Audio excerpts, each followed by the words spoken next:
본인이 좋아하는 주제를 선택해라 라는 게 일반적입니다. 하지만 저는 채널을 빠르게 성장시키고 싶은 분들께는 안녕하세요, 이리엘입니다. 오늘 영상을 보고 여러분들이 하실 수 있는 건 두 가지가 있습니다. 구독과 좋아요만 누르시거나 구독과 좋아요 알람 설정을 하시는 겁니다. 시작하겠습니다. 유튜브 누구나 해야 된다는 것은 알고 있지만 막상 시작하려고 하면 무엇을 어떤 장르로 해야 되는지 고민되실 겁니다. 얼굴을 공개해야 하는지 말아야 하는지부터 시작해서 편집 방향, 스타일 등 크고 작게 선택해야 할 것이 아주 많습니다. 뭐니 해도 어떤 장르의 유튜브를 하고 싶은지가 가장 큰 고민이 아닐까 생각합니다. 현재 나와 있는 채널의 종류를 대충 읊어보자면 비즈니스 유튜버, 펫튜버, 북튜버, 이슈 유튜버, 음식 유튜버, 요리 유튜버, 게임 유튜버, 개그 유튜버, 노래 유튜버, 강의 유튜버 등이 있습니다. 이 중에서 몇 가지만 구체적으로 어떤 공수가 들어가고 대략적인 운영 과정이 어떻게 되는지를 말씀드려 보도록 하겠습니다. 여러분들이 새 채널을 시작을 하시던 아니면 기존에 있는 채널 중에서 가라앉는 채널을 재정비하는 데 도움이 되실 겁니다. 첫 번째, 장삐쭈 채널입니다. 2016년 출간된 유튜브로 돈 벌기라는 책에 소개되면서 더 급격하게 성장한 채널입니다. 병맛을 주제로 저작권이 자유로운 만화에다가 본인이 각색한 대본을 더빙을 해서 만든 영상을 주로 업로드를 하는데요. 여기서 채널 떡상의 꿀팁 하나가 나왔습니다. 유명한 채널이나 책, 인물의 소개를 받거나 그를 통해서 인지도를 높이는 것은 채널을 급상승시킬 수 있는 방법입니다. 그래서 많은 분들이 유튜브를 시작하면 비슷한 주제의 채널에서 댓글 활동을 통해 그 채널의 구독자들을 빨아들이는 방법을 쓰는 것입니다. 다른 채널을 방문해서 댓글을 남기는 게 좋은 방법이긴 한데 영상 업로드 속도와 퀄리티가 떨어질 수 있는 위험 때문에 득가시를 따져보셔야 됩니다. 장삐쭈님을 따라서 급하게 영상을 한번 만들어 봤습니다.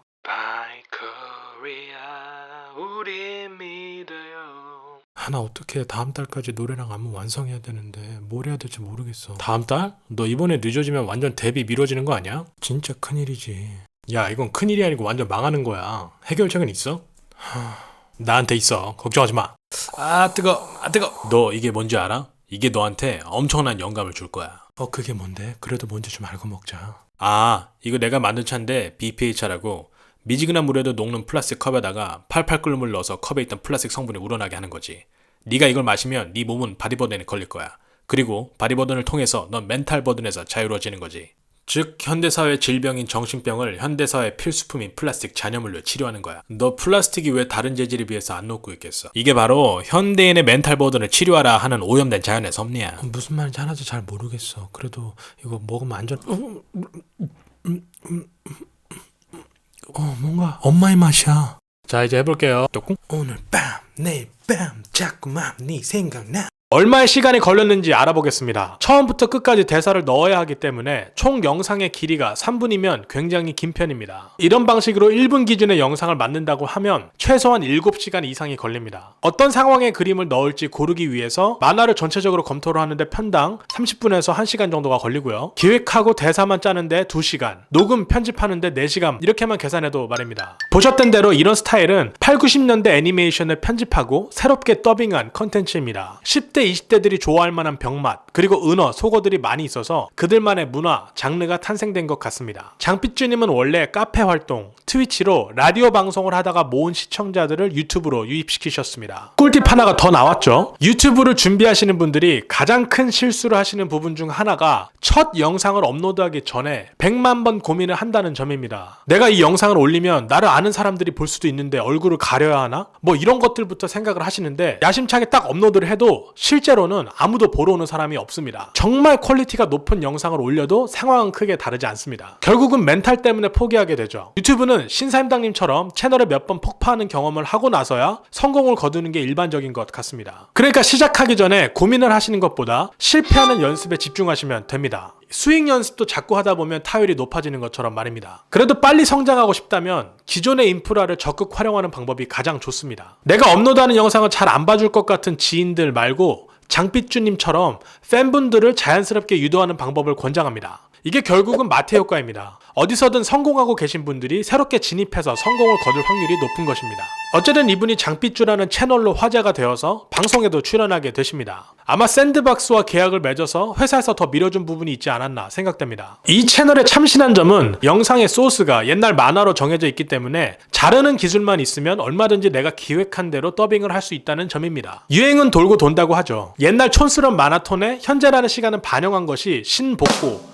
뉴트로와 맞물려 더 상승 효과를 얻은 것 같습니다. 영상 소스가 정해져 있어서 컷 편집만 하면 될 것 같지만 사실 생각보다 조금 복잡합니다. 이 채널을 운영하기 위해서 필요한 프로그램은 어도비 프리미어와 오디션입니다. 게다가 화질이 떨어지는 영상미 문제를 상쇄하기 위해서 괜찮은 마이크, 가능하면 음성 녹음하기 좋은 흡음 환경이 갖추어져 있어야 합니다. 장삐쭈님 같은 경우에는 이미 라디오를 하고 계셨기 때문에 음성 녹음하기 좋은 환경이셨던 것 같고 샌드박스 스튜디오의 녹음실도 활용하셨던 것 같습니다. 이뿐만이 아닙니다. 어도비 오디션을 사용해서 영상에 음성을 입히는 작업에 익숙해지는 것과 함께 대사를 센스 있게 넣을 수 있는 끼와 기획력이 있어야 합니다. 자, 이렇게 해서 채널을 운영한다 하더라도 또 한 가지 문제가 생깁니다. 옛날 만화영화 컨텐츠가 곧 바닥이 난다는 점입니다. 그래서 장삐쭈님 같은 경우에는 애니메이션을 따로 제작해서 더빙하는 창작 애니메이션으로 컨텐츠의 방향을 잡으셨습니다. 대충 정리해보겠습니다. 이런 컨텐츠를 하려면 끼, 목소리는 확실히 있어야 한다. 하지만 연습해서 발굴될 수 있는 끼라면 도전해볼만 하고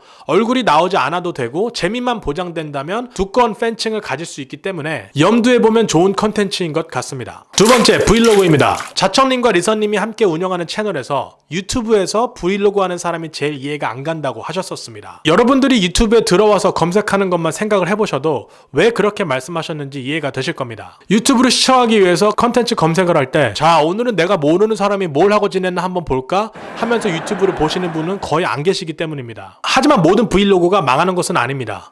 오히려 자청과 리섬님의 채널보다 훨씬 잘 되는 브이로그들이 많습니다. 심지어 얼굴도 안 나오는데 말입니다. 게다가 브이로그라는 장르는 컨설팅이 필요 없는 장르입니다. 방향성만 잘 잡는다면 말입니다. 유튜버 해그린달이 좋은 예입니다. 하루 일과를 일본 영화처럼 보여줍니다. 그리고 요리하는 장면도 나옵니다. 잔잔함이 주된 분위기인 일상 브이로그입니다. 아무도 관심 가지지 않을 것 같지만 구독자가 120만 명이 넘습니다. 특히 외국인들에게 엄청난 관심을 받고 있습니다. 영상을 제작하면서 바로 여러 나라 언어로 자막을 달았기 때문입니다. 이 채널을 운영하시는 해그린달님은 초창기에 생각을 깊게 못하셔서 협찬을 받아 PPL을 제작하시거나 번역을 전문업체에 맡기시는 등 시행착오를 겪으셨지만 해그린달님처럼 일상 브이로그를 처음으로 컨텐츠 기획하시는 분들이라면 채널을 성장시킬 때까지의 협찬의 유혹을 이겨내시고 파파고를 통해 영어, 일본어, 중국어 정도를 비교적 정확하게 업로드하시기를 추천드립니다. 스페인어, 베트남어, 독일어, 인도네시아 등을 시도해봤지만 정확도가 떨어져서 추천드리고 싶지 않습니다. 여러분들 입장에서도 한국어를 희한하게 번역해놓은 채널에서 집중도가 떨어져서 시청을 지속하는 게 어려우신 것처럼 처음에는 제가 말씀드린 정도로 가시다가 나중에 업체를 이용해서 다른 언어들도 추가하시기를 추천합니다. 파파고는 영어와 중국어가 제법 정확한 편이지만 조금 더 시간을 들여서 정확도를 높이시는 것이 좋습니다. 방법은 간단합니다. 파파고에서 이 버튼을 적극 활용하는 건데요.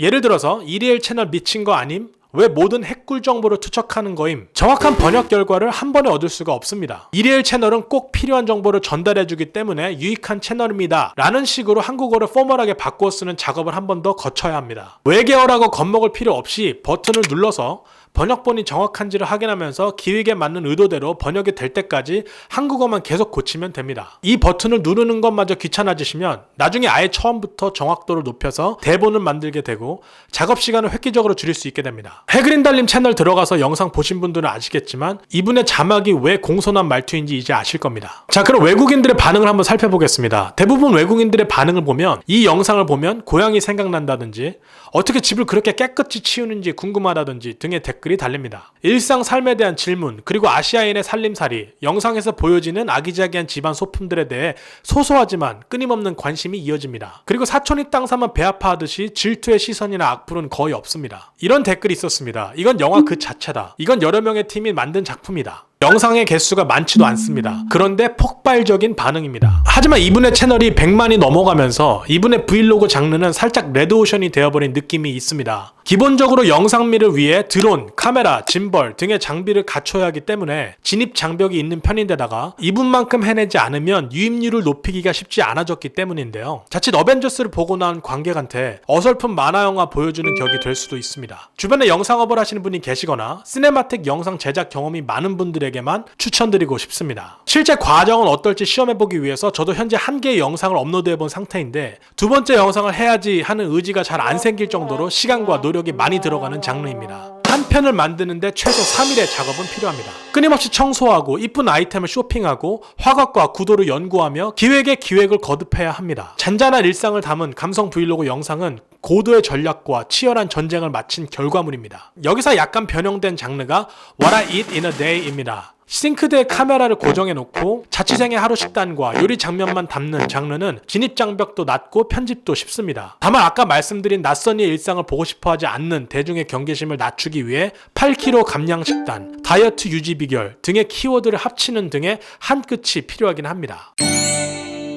세 번째, 그 다음 브이로그의 변형 장르인 펫튜브 컨텐츠를 말씀드리겠습니다. 반려동물은 우울증 감소에 도움이 되기 때문에 우울감이 높은 현대인들에게 더없이 좋은 주제입니다. 촬영과 편집 또한 난이도가 해그린달만큼 높지 않습니다. 그냥 보고만 있어도 힐링을 느끼는 분들이 많기 때문에 펫튜브를 하시는 경우 아예 영어로 자막을 삽입하시고 한국어를 비롯한 다른 언어들은 따로 업로드 하시는 것을 추천드립니다. 세계 최초로 기네스북에 오른 고양이 무구마루 채널의 마루가 좋은 예입니다. 자막은 4마디를 넘지 않는 간단하고 명확한 내용으로 넣되 유머와 위트를 담을 수 있다면 충분히 예능만큼 재미있는 컨텐츠를 만드실 수 있습니다. 문제는 만약 펫을 새로 입양해야 할 경우 발생할 수 있는 문제들입니다. 알러지 검사를 해서 수치가 어느 정도 나올 경우 나중에는 결국 파양해야 하는 문제도 문제겠지만 펫튜브를 할 정도로 예쁜 반려동물의 가격은 300만원에서 500만원 정도까지 생각해야 하고 매달 병원비를 최소 40만원은 지출할 각오를 하셔야 한다고 합니다. 그리고 이 아이들도 생명이기 때문에 귀, 피부, 비염, 폐렴, 신장 문제, 고관절 문제 등 각종 건강상의 문제가 지속적으로 발생할 수 있고 여행을 가는데도 제약이 있으며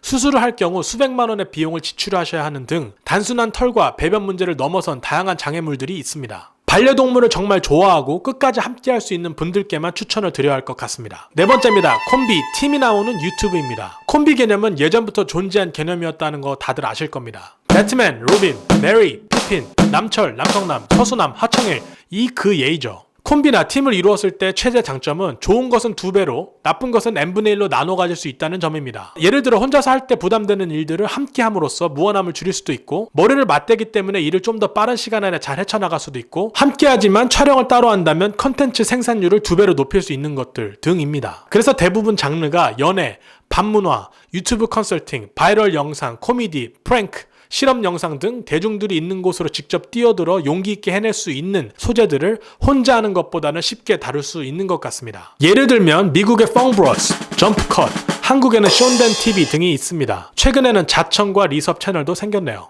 다음 영상에서 콤비 채널에 관해 조금 더 상세히 다뤄보도록 하겠습니다. 5번째입니다. 사실 가장 좋은 장르는 카메라 앞에 앉아서 이야기하는 장르입니다. 기획력을 갖추고 잘 짜여진 구성으로 승부한다면 촬영, 편집, 성공까지 논스톱으로 승부할 수 있습니다. 근데 역시 문제는 컨텐츠입니다. 왜 우리도 대화하다가 대화가 끊기면 어색하듯이 구독자분들께 양질의 정보를 제공해야 되는 부담감을 늘 안고 가야 합니다. 원맨쇼가 어렵다는 부분은 말씀드리지 않아도 모두 공감하고 계시리라 생각합니다. 그럼에도 불구하고 신사임당님이나 자청님 같은 분들이 이 방식으로 유튜브에 집중을 하고 계신 이유는 브랜딩 효과를 통해 플러스 알파의 효과를 가장 크게 얻을 수 있기 때문입니다. 컨텐츠 내용이 길어질 경우 슈카월드님처럼 영상 자료를 크게 하고 측면에 작게 얼굴을 삽입하는 등 화면의 비율을 조정하는 것도 방법입니다. 말씀드리고 보니 쉬운 게 하나도 없는 것 같습니다. 영상 제작 경험이 없으신 분들은 하나만 제작해봐도 이게 보기만큼 뚝딱 나올 수 있는 게 아니구나 하실 겁니다. 하지만 처음부터 완벽하고 싶은 욕심만 이겨내면 누구든 훌륭한 출발을 할 수가 있고